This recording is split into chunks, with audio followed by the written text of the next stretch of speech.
السلام عليكم أختي حنان. وعليكم السلام شيخ. سامحوني على التأخير، الله غالب ما قدرتش نجي قبل. مش مشكلة يا شيخ. شكرا. ربي يعينك إن شاء الله. أجمعين إن شاء الله. أعوذ بالله من الشيطان الرجيم. بسم الله الرحمن الرحيم. الحمد لله رب العالمين الرحمن الرحيم مالك يوم الدين. إياك نعبد وإياك نستعين اهدنا الصراط المستقيم صراط الذين أنعمت عليهم غير المغضوب عليهم ولا الضالين آمين. اللهم صل وسلم على سيدنا محمد وعلى آله. إن شاء الله نواصل مع زواج النبي صلى الله عليه وسلم السيدة خديجة. On va continuer avec le mariage du prophète sallallahu alayhi wa sallam avec Saïda Khadija. Arrêtons-nous maintenant sur le mariage du prophète sallallahu alayhi wa sallam avec notre mère Khadija, qu'Allah soit satisfait d'elle. Celle-ci était une femme d'une grande intelligence qui avait remarqué les qualités exceptionnelles du prophète sallallahu alayhi wa sallam, âgé alors de 25 ans. طبعا هذه أمنا خديجة elle était connue par sa sagesse et son intelligence aussi. Avant de le demander au mariage, elle le testa dans les affaires. واختبرته بطبيعة الحال في أعمال التجارة. والإنسان يعرف بالمال ويعرف بالسفر ويعرف بأمور كثيرة. Donc on peut connaître la réalité de la personne, surtout dans le commerce, si on entame des relations de négoce avec lui, ou bien si on fait le commerce avec lui surtout, ou en voyage aussi. Saïda Khadija, que Dieu soit satisfait d'elle, était une femme d'affaires qui gérait un commerce important avec le Chem. Bien sûr, elle était aussi une femme d'affaires. Elle avait l'habitude de travailler en s'associant avec des hommes. Elle les employait en contrepartie d'un pourcentage dans le bénéfice. وكانت يعني تتعامل معهم مع الرجال عادة مقابل بالمقابل، يتاجرون لها بالمقابل. Le prophète sallallahu alayhi wa sallam fit partie de ceux qui eurent l'occasion de travailler pour elle. Lorsqu'il revint du Chem, elle eut des retours très positifs sur lui. Étant veuve et mère de plusieurs enfants, Saïda Khadija, qu'Allah soit satisfait d'elle, finit par lui demander sa main. Regarde cette sagesse de cette femme. Elle a remarqué que Sayyidina Muhammad sallallahu alayhi wa sallam est un homme formidable. Donc c'est elle-même qui s'est proposée pour être sa future mariée et a demandé sa main. وهذا دلالة على رجاحة عقلها، هي التي تقدمت إلى النبي صلى الله عليه وسلم وطلبت الزواج منه. Il convient de souligner ici que ce n'est pas le prophète sallallahu alayhi wa sallam qui désira se marier, mais elle. Cette remarque revêt une importance particulière, car dans le contexte des événements, si le prophète sallallahu alayhi wa sallam avait entrepris la demande en premier, il aurait pu passer pour un opportuniste attiré par les richesses de Sayyida Khadija radiallahu anha. Bien sûr, si le prophète sallallahu alayhi wa sallam a demandé la main de Sayyida Khadija, les gens vont dire voilà, il veut profiter de sa richesse. لو طلب يدها لقال الناس يريد أن يتزوجها لمالها. Il profita ainsi du manque d'affection de la veuve pour l'épouser et arriver à sa fin. Or, il n'en est rien.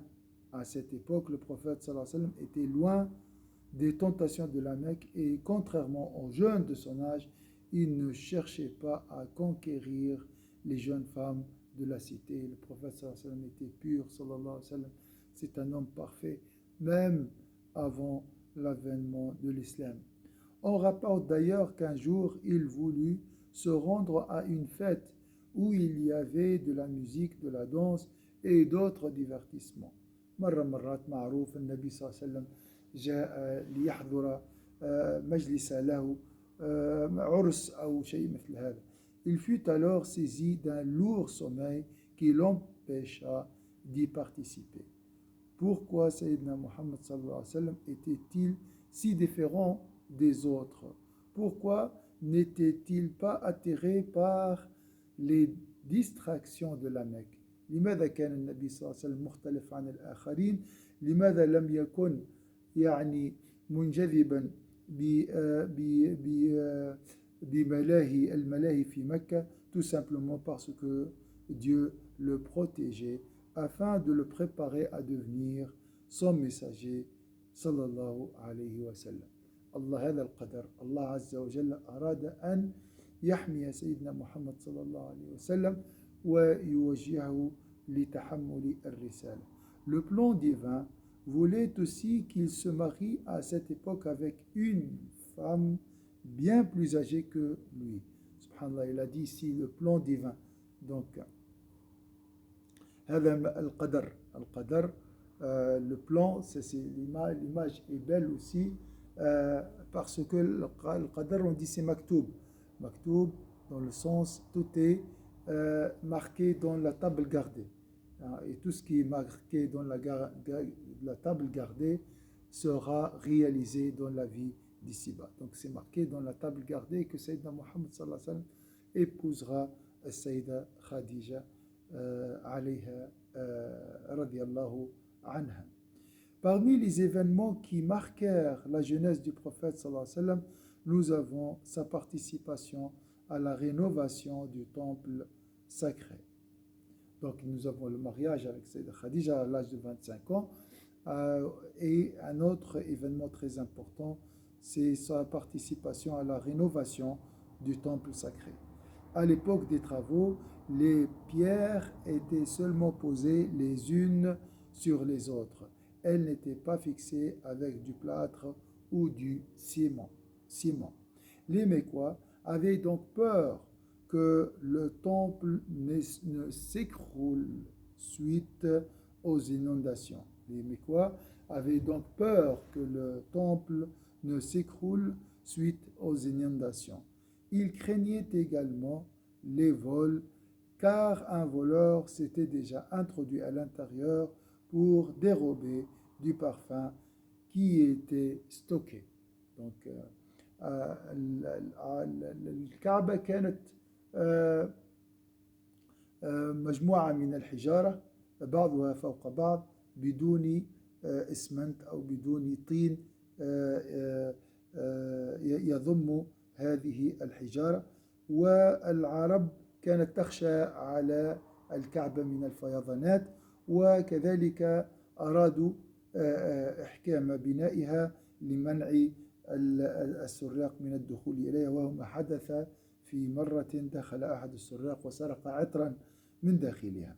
À la phase finale de la rénovation, un conflit éclata. À la phase finale de la rénovation, un conflit éclata. Chaque clan voulait avoir l'honneur de poser la pierre noire à l'angle du temple sacré. يعني في بعد البناء أنهوا البناء وشيدوا بناء الكعبة، وفي الأخير حدث صراع بين القبائل أو بين البطون من قريش حتى حول وضع الحجر الأسود. Il est important de souligner que le prophète sallallahu alayhi wa sallam ne faisait pas partie des notables de la cité, n'était pas présent lors de cette polémique. Nous ne pouvons trouver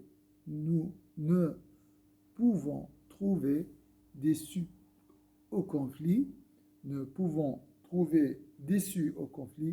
personne proposa que le premier homme qui se présenterait à eux tranche sur la question. يعني لما لم يجدوا حلا اتفقوا قالوا الرجل الأول الذي يدخل.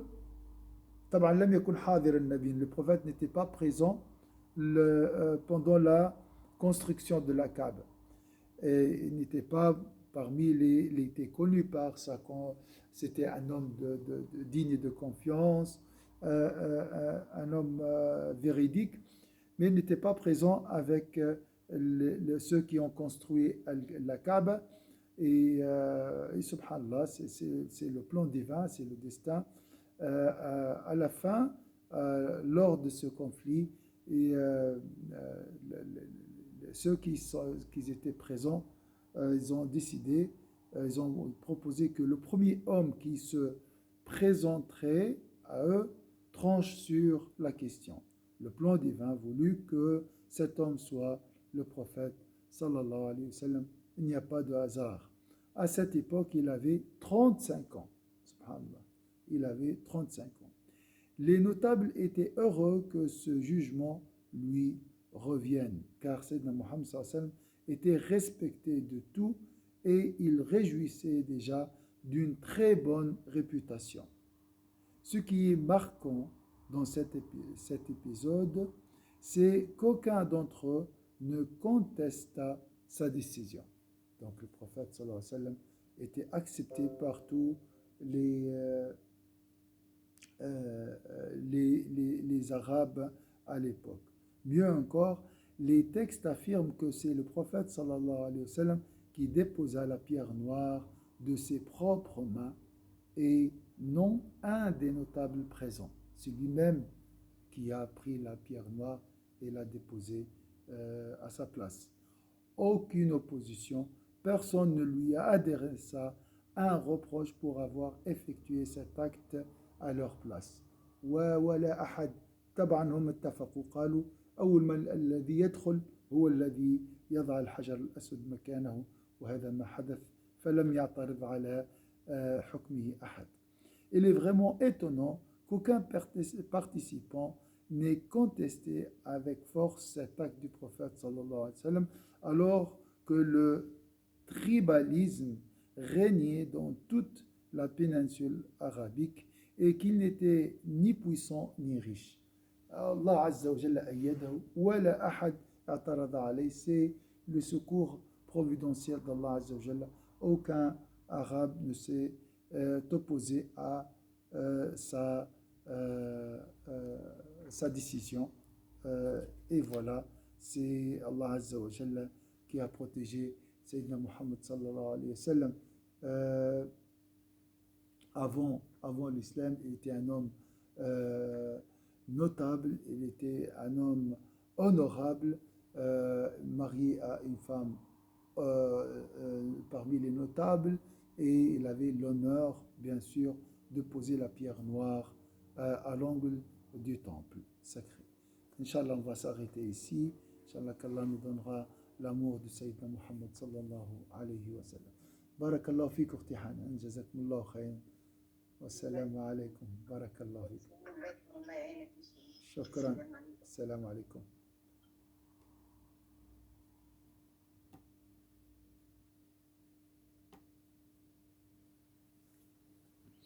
سبحان ربك رب العزة عما يصفون وسلام على المرسلين الحمد لله رب العالمين